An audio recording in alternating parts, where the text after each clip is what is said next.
I'm going to try and do my morning routine at home, which is a little more casual than if I'm trying to do something um, at the cafe or on a competitive level. Um, so I like the V60. I've always liked the V60. It's what I know. So we're going to do V60. So the first thing we do, there are a lot of different paper choices. I am currently using the tabbed Hario papers. Um, there's a lot of exposition on different papers and drawdowns. Again, I just kind of go with what I'm familiar with. So the first thing I do when I'm going to brew a cup is I take the filter and I fold along this seamed seam. And then I kind of flatten it out and break it out so it's a little bit like one of those high school things, who will I marry kind of thing like that. Just so that it will sit in there a little bit like that. And then I'm going to wet it and then pick it up and put it down. Just make sure it's placed evenly. All right, now I'm back. So I folded it and then I wet it. And the idea is I just want it to sit on those ridges without folding into those ridges, at least initially. I'm just going to set this aside, measure out my coffee. All right, I'm going to try and make our Aleta Wendo. This is a washed Ethiopian.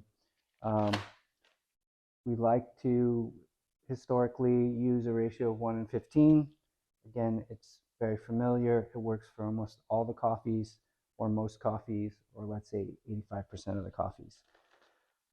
So I am going to measure out 25 grams of coffee. Oops, one got away.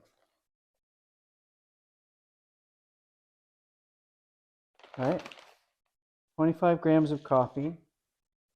Then we have kind of like a hopperless single dose grinder. So those grinders will have a tendency to what they call popcorn, or and also some of the static will stick to the chute. So if you moisten the beans 2 or 3 times, shake them up so they're just a little bit moist or wet, they'll behave a little bit better in the grinder. They'll popcorn less, and that little bit of chaff that's still left on the beans will be less inclined to stick to the chute. Just keep the setup a little neater. Sorry. So what I've done now is I've ground the coffee. I ground it moderately coarse. So again, I like to say this is medium coarse. It's 25 grams of coffee, and I'm going to improvise a recipe where we put 375 grams or milliliters of water through this bed. It'll be a combination of the bloom and the brew water. So I heat up some water. It's about 203, or that's what the base plate says. I'm not so obsessed with the water temperature, especially with this. I think as long as it's above 200, I'm okay. If this were an AeroPress, I would think about using less heat. But with a V60, as long as I'm over 200, I'm okay. And I'm just making this at home, so I'm making it for myself and my partner. So it's really a time for me to kind of explore, kind of experience this coffee. And I don't want to say kind of improvise the brew, but it is a way to kind of look for things that maybe I'm not finding, let's say, when I brew at the shop, or other things where the parameters for brewing are a little stricter. But what I'm going to do initially is I'm going to start a timer, and I'm going to bloom this coffee. So initially I put 25 grams of coffee in here. So I'm going to do right now, I'm going to do a 1 to 2 bloom. So I'm going to bloom with 50 grams of water. And honestly, I really do play around with the bloom a lot. Like for a while, I was doing 1 to 3. Reliably, I do 1 to 2. I was trying 1 to 1.5. Um, it's just really trying to innovate, trying to like, think about all the standard knowledge that exists on the internet and in the world and experience, and then say, what if I do this? What if I do that? And that's kind of what morning coffee is. So I wanted to bloom this for 30 seconds, but by talking, I bloomed it for 45. I'm fine with that. Now I'm going to break this into a series of pulses. I'm going to do about 60 grams each pulse. And I'm going to do center pours for at least the first few pulses. And the center pours are going to create a bed structure that sort of looks maybe like a souffle that's kind of fallen. So I'm going to do that a couple of times and maintain the slurry. And then maybe the third or fourth pour, I'll create a geometry out of the pour where I'll go in a circle, and that will hopefully kind of return my bed to something nice and even.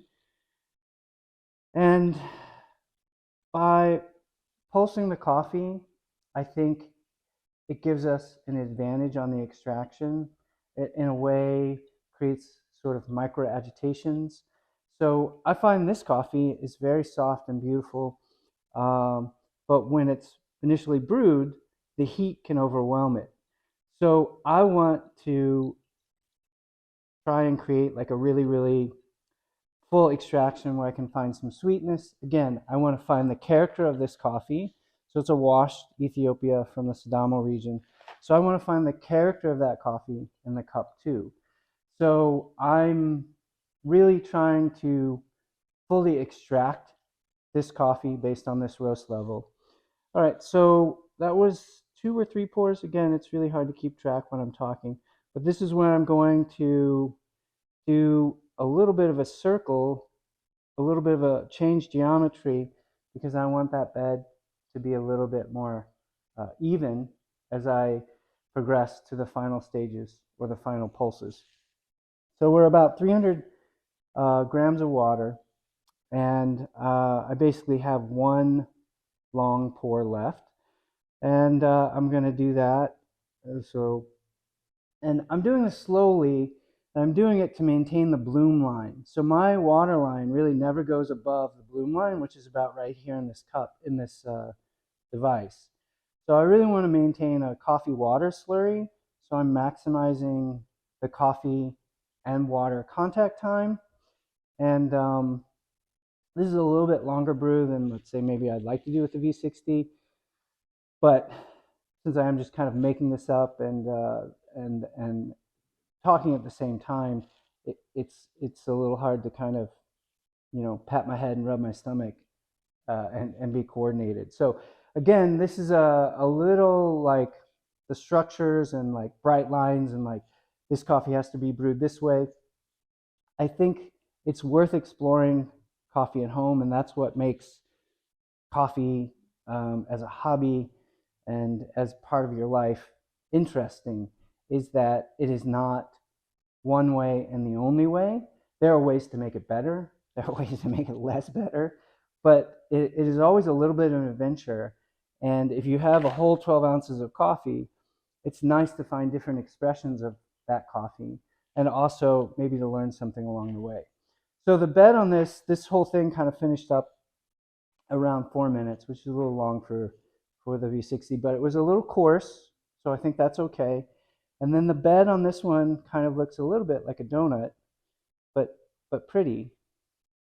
So you can see, based on the fact that I just center poured, except for a few times, what I was trying to do is avoid a lot of bypass and trying to maintain the slurry, trying not to get it to stall because I didn't want the water to stack up. And then also, when I was brewing, to maintain this, what I'll call this bloom line. So not to let the water ever go above that line. So I always had a nice coffee water mixture. So I, in theory, could maximize the extraction.